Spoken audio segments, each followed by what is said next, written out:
Kitcher told me I'd go to hell for what I'd done. I didn't believe her. It was a mistake, I said. Kitcher said it didn't matter, that some mistakes are forged in iron. But I didn't know what that meant. All I knew was there was a dead man on the floor, and I sunk his knife. The dead man wasn't dead last week when I met him. He was at church, and I saw him take communion.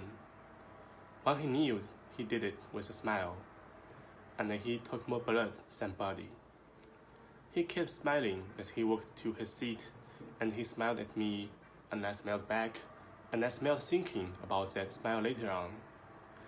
It was hard not to think of the dead man. I kept seeing the dead man around the bay. I don't know if he had a home, but he had old clothes, and sometimes he had a bag, and sometimes he didn't. He sat on the dock and stuck his feet in the water, and one time I went by him with Ketchit after getting ice cream, and he smiled at me. But I didn't smile back because I was with Ketchit, and I'd be very embarrassed. That was the first mistake, I figured. The first of a lot of them. A day later, I was walking to school, and the dead man was leaning against the post. He was frowning at me. He had on a hat that time, and it pointed down on his face and made him look scary. I thought the dead man was handsome until then, but he looked old and white as a ghost, up close. I stopped near the sign. The dead man lifted his head a bit and his eyes shone blue. "Why didn't I get a smile yesterday?" he said. I looked to the ground, coy-like. "Sorry." "There's no reason, sorry." I shrugged. I guess I don't got a reason. Everybody needs a reason. There's no life without it. I never have reasons. The dead man crossed his arms. "You're young, you will soon, and then there's life." "What's your reason?" I asked, putting my foot behind the other. "Oh, I have lots of reasons. Drinking, gambling, no mother, she's dead." I looked him up and down.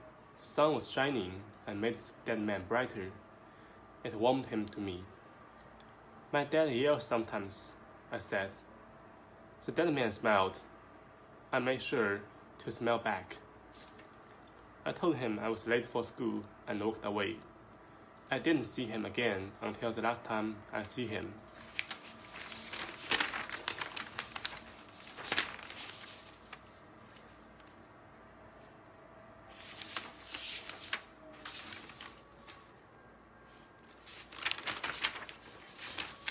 And so the night came. Me and Kitchit were having a sleepover. We were in my room on the top floor, talking and laughing as always happens when we get together. My parents were gone to a movie.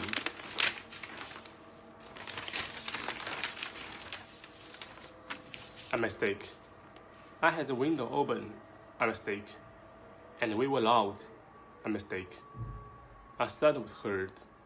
The dead man was standing on my floor. Kitchit screamed. His eyes shone red. He came to my bed and kneeled down.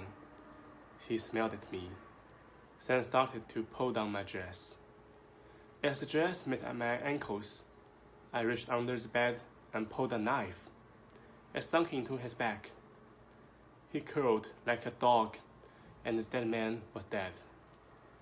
The police were called. The man was taken away. I was given lots of presents, and everybody treated me nice. But Ketchit wouldn't have it. "You had the knife," she said. "The knife was there all along." Ketchit was right. She was always right. I put the knife on the bed when the dead man smiled, and I smiled back. The dead man never had a chance.